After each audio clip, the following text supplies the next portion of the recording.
সরকার গঠনের পর থেকেই নানা চাপে সময় পার করছেন ডক্টর মোহাম্মদ ইউনূস। যারা তাকে মসনদে বসিয়েছেন তাদের নানা হুঁশিয়ারি তো আছেই, এর পাশাপাশি রয়েছে সংস্কার নির্বাচন নিয়ে নানা চ্যালেঞ্জ। দেশের সার্বিক পরিস্থিতি বিবেচনায় ইতিমধ্যে সমালোচনার মুখোমুখি হতে হচ্ছে তাকে। তারপরেও ধৈর্যের পরীক্ষা দিয়ে যাচ্ছেন এই নোবেল বিজয়ী। এবার বুঝি সেই ধৈর্যের বাঁধ ভাঙতে যাচ্ছে। বাংলাদেশ ভারতের সম্পর্কে চলমান উত্তেজনায় এবারে যোগ হলো নতুন মাত্রা। দুই দেশের সীমান্তে নতুন করে বেড়েছে নিরাপত্তা তৎপরতা।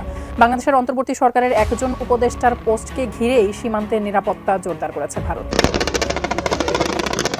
সীমানা অতিক্রম করে ঢুকে পড়েছে শত্রুপক্ষ। আক্রমণে প্রকম্পিত চারপাশ। শত্রুদের হামলা প্রতিহত করতে প্রাণপণে লড়ছে বাংলাদেশ সেনাবাহিনী। যত বেশি খাতে যে যত বেশি পরিশ্রম করে, প্রস্তুতি নেয়, খেলায় জেতার সম্ভাবনা তার বেশি। যুদ্ধক্ষেত্রে একই ব্যাপার। ছাত্র জনতার অভ্যুত্থানের পর পরিবর্তিত রাজনৈতিক প্রেক্ষাপটে ভারত ও বাংলাদেশের মধ্যে বাড়তে থাকে অস্থিরতা।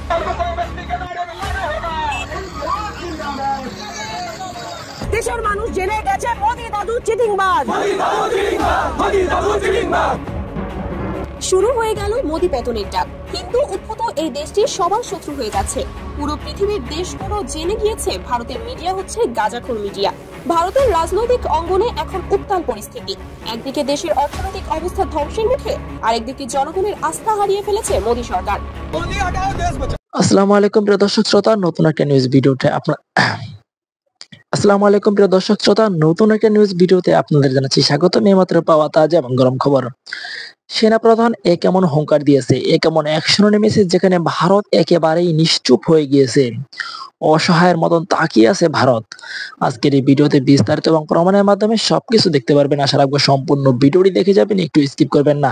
বেশ কথা না বাড়িয়ে সরাসরি বিস্তারিত ভিডিওতে নিয়ে যাবো। তার আগে ছোট্ট রিকোয়েস্ট, যারা এরকম ভিডিও দেখতে পছন্দ করেন দ্রুত এই চ্যানেল সাবস্ক্রাইব করে পাশে থাকে বেল আইকনটি বাজিয়ে রাখবেন। ইতিমধ্যে যারা সাবস্ক্রাইব করে দিয়েছেন তাদের জানাচ্ছি অসংখ্য ধন্যবাদ। চলুন এই ভিডিওতে লাইক করে বিস্তারিত ভিডিওটি মনের স্ক্রিন থেকে ধারাবাহিকভাবে একের পর এক দেখে আসি। সরকার গঠনের পর থেকেই নানা চাপে সময় পার করছেন ডক্টর মোহাম্মদ ইউনূস। যারা তাকে মসনদে বসিয়েছেন তাদের নানা হুঁশিয়ারি তো আছেই, এর পাশাপাশি রয়েছে সংস্কার নির্বাচন নিয়ে নানা চ্যালেঞ্জ। দেশের সার্বিক পরিস্থিতি বিবেচনায় ইতিমধ্যে সমালোচনার মুখোমুখি হতে হচ্ছে তাকে। তারপরেও ধৈর্যের পরীক্ষা দিয়ে যাচ্ছেন এই নোবেল বিজয়ী। এবার বুঝি সেই ধৈর্যের বাঁধ ভাঙতে যাচ্ছে। দিন যতই গড়াচ্ছে নানা আন্দোলন আর দাবির সম্মুখীন হতে হচ্ছে অন্তর্বর্তী সরকারকে। নানা কৌশলে সেসব নিয়ন্ত্রণ করে যাচ্ছে ইউনূস সরকার। কিন্তু এবার কঠোর সিদ্ধান্ত নিতে যাচ্ছেন তারা। জনপ্রশাসনে শৃঙ্খলা ফেরাতে এবার হার্ডলাইনে যাচ্ছে অন্তর্বর্তীকালীন সরকার। সচিবালয়ে অগ্নিকাণ্ডের পর আগে থেকেই বিভিন্ন ইস্যুতে কর্মকর্তাদের চলমান আন্দোলন সামাল দিতে কঠোর পদক্ষেপ নেয়ার বিষয়ে একমত হয়েছেন সরকারের নীতি নির্ধারকরা। সংশ্লিষ্ট সূত্রগুলো বলছে, জনপ্রশাসন সংস্কার কমিশনের সুপারিশ নিয়ে ক্যাডারদের আপত্তিকর আচরণ, মন্তব্য এবং কমিশন প্রধানের পদত্যাগের দাবিতে সম্মেলন করে আলটিমেটাম দেওয়ার বিষয়টিকে সরকার মোটেও ভালোভাবে নেয়নি। আন্তঃক্যাডার বৈষম্য নিরসন পরিষদের ব্যানারে আন্দোলনকেও কর্মকর্তাদের বাড়াবাড়ি হিসেবে বিবেচনা করা হচ্ছে। এমন পরিস্থিতি সামাল দিতে সরকার ও কমিশনের বিরুদ্ধে বক্তব্য দেওয়া কর্মকর্তাদের চিহ্নিত করা হয়েছে। সরকারের কাছে রাষ্ট্রীয় একটি গোয়েন্দা সংস্থার জমা দেওয়া প্রতিবেদনের আমলাদের আন্দোলনে উস্কানি দেওয়ার অভিযোগে সাবেক ও বর্তমান কয়েকজন কর্মকর্তার নাম উঠে এসেছে।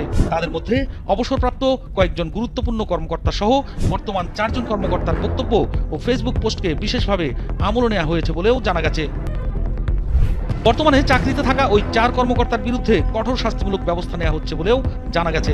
এই 4 কর্মকর্তা হলেন বড় এবং গুরুত্বপূর্ণ একটি জেলার ডিসি, প্রভাবশালী একজন উপদেষ্টার একান্ত সচিব, গাজীপুর সিটি কর্পোরেশনের একজন আঞ্চলিক নির্বাহী কর্মকর্তা ও বিআরইবির একজন যুগ্ম সচিব। অভিযুক্ত প্রেস সরকারের সমালোচনা করে বলেছেন, জনগণের সেবাকে আরো সহজ না করে আপনারা এসেছেন ভাগ বাটোয়ারা করতে। অ্যাডমিন সার্ভিসের জন্য আলাদা অ্যাডমিনিস্ট্রেশন সার্ভিস করতে হবে। এদিকে সাদিকুর রহমান সবুজ নামে গাজীপুর সিটি কর্পোরেশনের অভিযুক্ত আঞ্চলিক কর্মকর্তা তার ফেসবুক পোস্টে আপত্তিকর ভাষায় কিছু মন্তব্য করেন।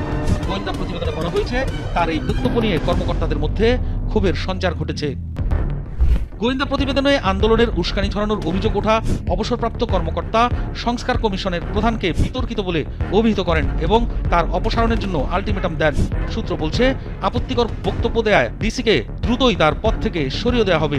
আর গাজীপুর সিটির আঞ্চলিক কর্মকর্তা সাদিকুর রহমান সজীবকে ইতিমধ্যে সাময়িক বরখাস্ত করা হয়েছে। সার্বিক পরিস্থিতি নিয়ে কর্মকর্তারা স্বনামে কোনো বক্তব্য না দিলেও একাধিক কর্মকর্তা বলেছেন, একদিকে দাবি দাওয়া নিয়ে মাঠে সক্রিয় তারা, অন্যদিকে সচিবালয়ে আগুনের ঘটনা। এসব বিষয় নিয়ে আমলাদের উপর চরম বিরক্ত সরকারের নীতি নির্ধারকরা। ফলে সামনের দিকে দাবি দেওয়া নিয়ে সরকার ইতিবাচক পদক্ষেপ নেবে কিনা তা নিয়ে সংশয় দেখা দিয়েছে।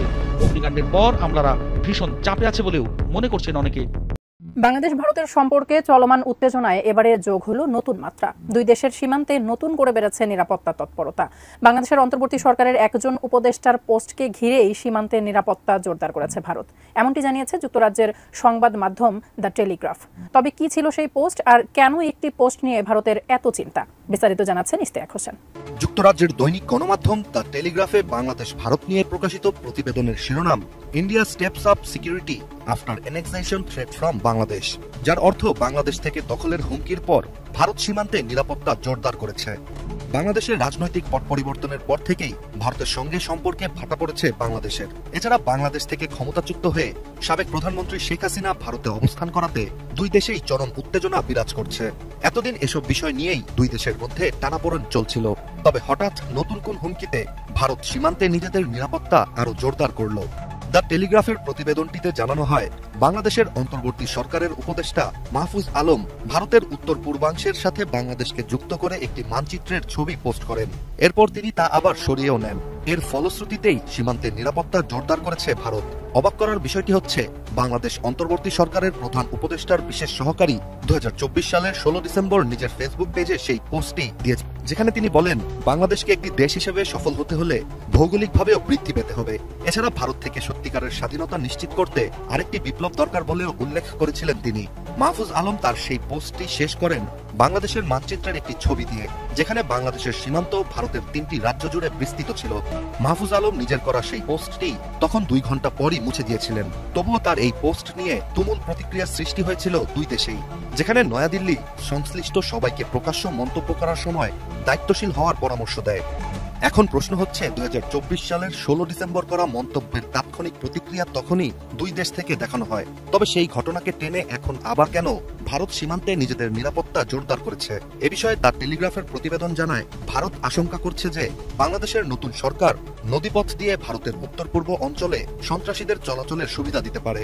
এই নদীপথ 1970 সালে পাকিস্তান ব্যবহার করত বলেও উল্লেখ করা হয়, যার ফলে বিএসএফ সীমান্ত এলাকায় 24 ঘন্টা টহল চালিয়ে যাচ্ছে। এছাড়া নদীপথে অপ্রত্যাশিত যে কোনো ঘটনা আটকাতেই নতুন করে ভাসমান ফাঁড়ি বসানো হয়েছে। এসব ভাসমান ফাঁড়িগুলোকে সময়ের প্রয়োজন বলে দাবি করেছে বিএসএফ। সীমান্ত জুড়ে ভারতের এই তৎপরতার প্রতিক্রিয়া অন্তর্বর্তী সরকার কি জানায়, তাই এখন দেখার বিষয়।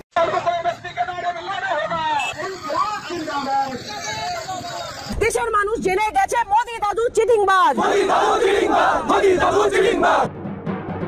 শুরু হয়ে গেল মোদি পতনের ডাক। হিন্দু উদ্ভূত এই দেশটি সবার শত্রু হয়ে যাচ্ছে। পুরো পৃথিবীর দেশগুলো জেনে গিয়েছে ভারতের মিডিয়া হচ্ছে গাঁজাখোর মিডিয়া। ভারতের রাজনৈতিক অঙ্গনে এখন উত্তাল পরিস্থিতি। একদিকে দেশের অর্থনৈতিক অবস্থা ধ্বংসের মুখে, আরেকদিকে জনগণের আস্থা হারিয়ে ফেলেছে মোদি সরকার। দেশের বিভিন্ন প্রান্তে শুরু হয়েছে মোদি হটাও দেশ বাঁচাও আন্দোলন। গণতন্ত্রের এই ক্রান্তিকালে ভারতের ভবিষ্যৎ নিয়ে সংখ্যা প্রকাশ করছেন বিশ্লেষকরা। বিভিন্ন রাজ্যে কৃষক, ব্যবসায়ী এবং সাধারণ জনগণ একত্র হয়ে মোদি সরকারের ভুল নীতির বিরুদ্ধে সোচ্চার হয়েছে। ওই যে আমরা বাংলাদেশ, পাকিস্তান, ভারত একটা দলবদ্ধ হয়ে আমরা যে কাজটা করছি, এটা খুবই খারাপ কাজ করছি। সবাই মিলেমিশে থাকা উচিত আমার পক্ষে, কিন্তু এরা যেটাই করছে এটা খুব অন্যায় কাজ করছে, এটা সংশোধন করা উচিত। দিল্লি, কলকাতা, মুম্বাই সহ বড় বড় শহরে পোস্টারে লেখা মোদি হটাও, গণতন্ত্র বাঁচাও, এগুলো 11টি ভাষায় ছাপা হয়েছে এবং পুরো দেশে ছড়িয়ে পড়েছে। কৃষকরা বলছে, আমাদের ফসল নষ্ট হচ্ছে, আমরা পেট চালাতে পারছি না। আর মোদি সরকার শুধু রাজনৈতিক লড়াইয়ে ব্যস্ত। বিরোধী দলগুলো এবার মোদি সরকারকে ক্ষমতা থেকে সরাতে সর্বোচ্চ প্রচেষ্টা চালাচ্ছে। কংগ্রেস, পিডিএস এবং অন্যান্য আঞ্চলিক দলগুলো একসাথে কাজ করছে। তাদের দাবি, মোদি সরকারের পতন না হলে ভারতের গণতন্ত্র ধ্বংস হয়ে যাবে। পিডিএস নেতা সমীর পুততুন্ডু বলেন, এই ফ্যাসিস্ট শক্তিকে হারাতে হবে, না হলে দেশ আর কোনোদিন সুষ্ঠু নির্বাচন দেখতে পাবে না। কান খুলে শোন বলছি, আজ বিজেপি দাঙ্গাবাজ, আমজনতা বলছে দেখো মোদি দাদু চিটিংবাজ। পশ্চিমবঙ্গে মোদি হটাও আন্দোলন সবচেয়ে বেশি তীব্র হয়েছে। রাজ্যের প্রাক্তন মন্ত্রী পূর্ণেন্দু বসু বলেছেন, মোদি সরকারের ভুল নীতির কারণে শুধু পশ্চিমবঙ্গ নয়, পুরো দেশের অর্থনীতি মুখ থুবড়ে পড়েছে। দেশের গণতন্ত্র বাঁচাতে হলে এই সরকারকে সরাতেই হবে।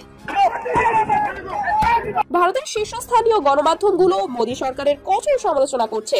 Times of India, Indian express এবং আনন্দবাজার পত্রিকা বলছে, মোদী সরকার গণতন্ত্রের নামে একতন্ত্র চালাচ্ছে। জনগণের ভোটাধিকার রক্ষা করতে হলে এই সরকারকে সরাতে হবে। মোদী সরকারের বিরুদ্ধে গণ আন্দোলন ক্রমেই তীব্র হচ্ছে। রাজনৈতিক বিশ্লেষকরা বলছেন, আসন্ন নির্বাচন হবে মোদী সরকারের জন্য একটি বড় চ্যালেঞ্জ। যদি জনগণ এবার পরিবর্তন না আনে, তবে ভারতের গণতন্ত্র পুরোপুরি ধ্বংস হয়ে যাবে। এটা ওদের মন মানসিকতা খারাপ, ওটা মনের মানুষ না, ওরা অমানুষ বলে এরকম কথা করছি।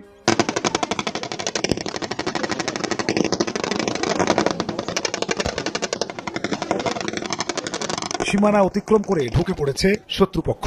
আক্রমণে প্রকম্পিত চারপাশ। শত্রুদের হামলা প্রতিহত করতে প্রাণপণে লড়ছে বাংলাদেশ সেনাবাহিনী। আধুনিক ট্যাঙ্ক, এপিসি আর বিধ্বংসী সব অস্ত্র হাতে মরিয়া সেনাবাহিনীর সদস্যরা। রাজবাড়ীতে সেনাবাহিনীর শীতকালীন প্রশিক্ষণের চূড়ান্ত মহড়ায় ফুটিয়ে তোলা হয় এমন দৃশ্য।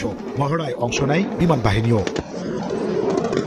তাদের আধুনিক জঙ্গি বিমান, আর্মি এভিয়েশনের যুদ্ধ বিমান, হেলিকপ্টার আর প্যারা কমান্ডোর আক্রমণে পিছু হটতে বাধ্য হয় শত্রু বাহিনী। রাজবাড়ী সামরিক প্রশিক্ষণ এলাকায় মহড়া পরিদর্শন করেন প্রধান উপদেষ্টা ডক্টর মোহাম্মদ ইউনূস। ঘণ্টাখানেক সামরিক মহড়া উপভোগ করেন তিনি। পরে সেনা কর্মকর্তাদের সঙ্গে কুশল বিনিময় করেন অধ্যাপক ইউনূস। সেখানে আয়োজিত এক সংক্ষিপ্ত অনুষ্ঠানে সেনাবাহিনীকে বাংলাদেশের সার্বভৌমত্ব রক্ষায় প্রস্তুত থাকার আহ্বান জানান প্রধান উপদেষ্টা।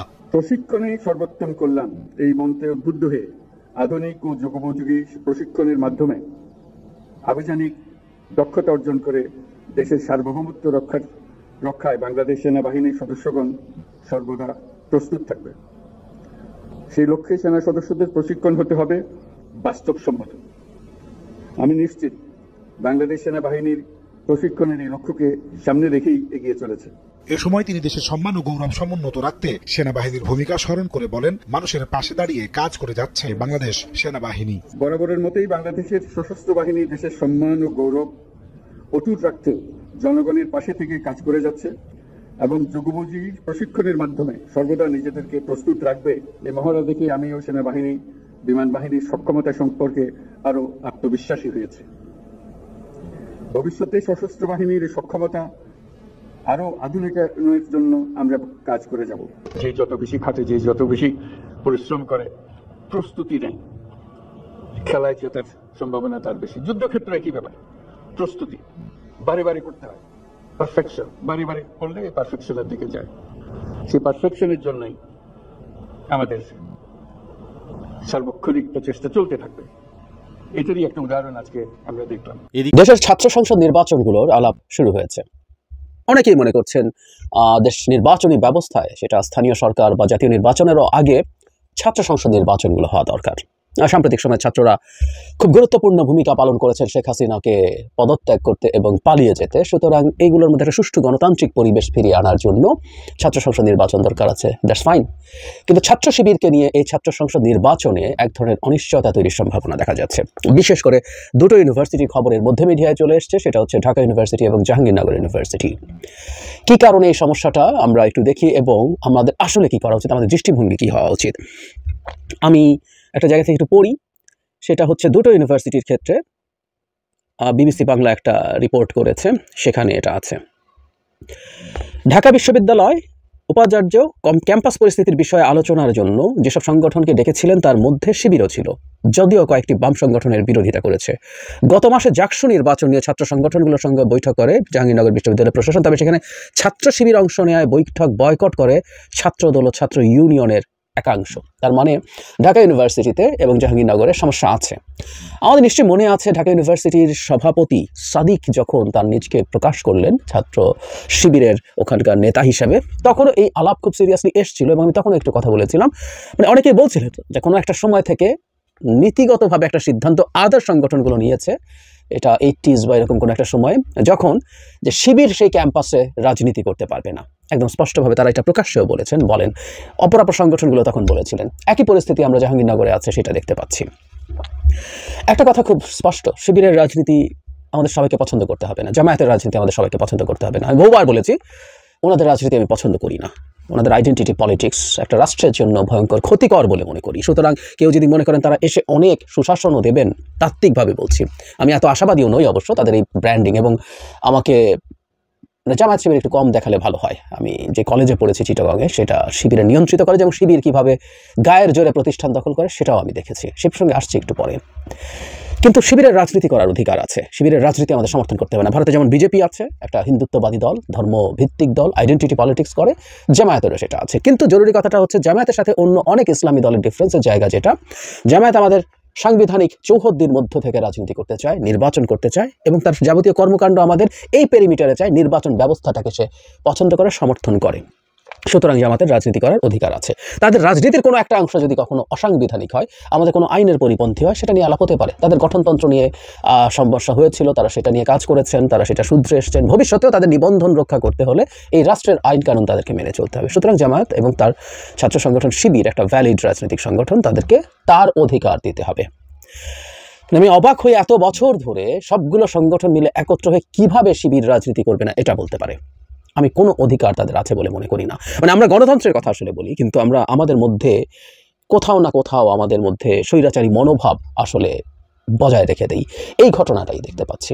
আমরা তীব্র প্রতিবাদ করি ঢাকা ইউনিভার্সিটি এবং জাহাঙ্গীরনগর ইউনিভার্সিটিতে শিবিরকে প্রকাশ্য রাজনীতির অধিকার দিতে হবে এবং আরও অন্যান্য অনেক জায়গায় যেখানে যেখানে সমস্যা আছে, সেখানেই তাদের এই দায়িত্ব, এই অধিকার দিতে হবে। তারা রাজনীতি করবেন, তারা ডাকসু নির্বাচনে অংশগ্রহণ করবেন। তারা যদি ছাত্রদেরকে কনভিন্স করে তাদের ভোট নিশ্চিত করতে পারেন, তারা জাকসু বা আরও যত ছাত্র সংসদ আছে সবগুলোতে নির্বাচিত হয়ে আসবেন। এবং আমি মনে করি তাদেরকে সারফেসে রাখা ইজ অলওয়েজ বেটার।